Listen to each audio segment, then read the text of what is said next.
Eu tenho 40 anos de católico, né? Sou convertido há mais ou menos um ano e meio, né? Mais ou menos. E eu sempre busquei Deus, né? Mas eu não... Assim, a gente às vezes está no erro, a gente busca Deus, mas não está procurando lugar errado. Está procurando lugar errado, né? A gente não sabe, não tem a noção do que está fazendo, às vezes, não sabe...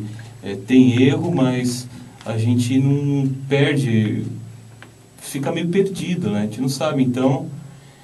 Assim, eu sempre, mesmo estando no catolicismo, eu sempre toquei. Sempre minha vida foi consagrada a Deus, né? Apesar de estar no erro, né? E, assim, eu sempre tive muito isso na minha vida, tocando, né? Esse foco, mesmo estando em outra denominação, em outra religião, eu sempre tive esse foco na minha vida, né?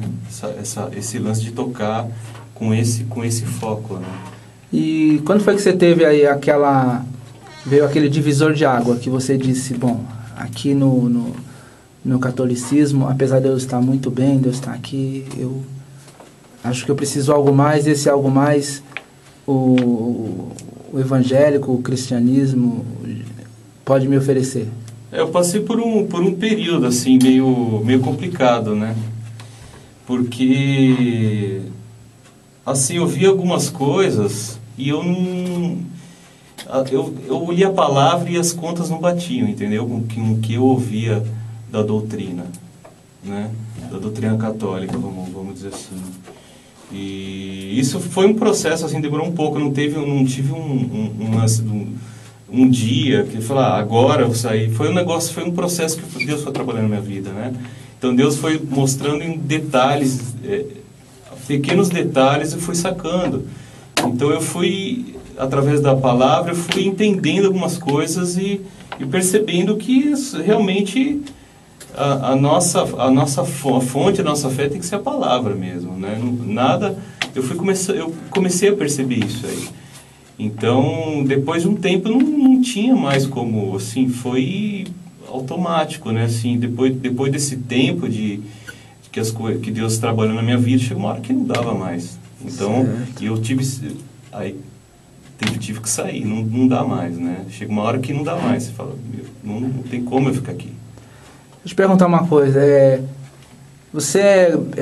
a princípio você é baixista, né? Apesar de tocar guitarra na Moriá, né? E sim, eu comecei tocando guitarra, comecei mais uns 15 anos, 14, 15 anos, né? Comecei, na verdade, com violão. Então, eu ganhei um violão, comecei a estudar violão.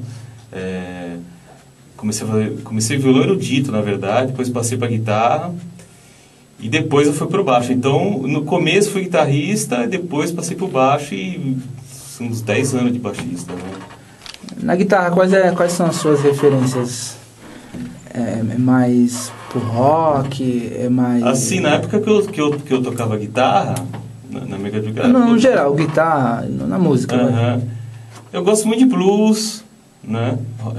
Rock, hard rock.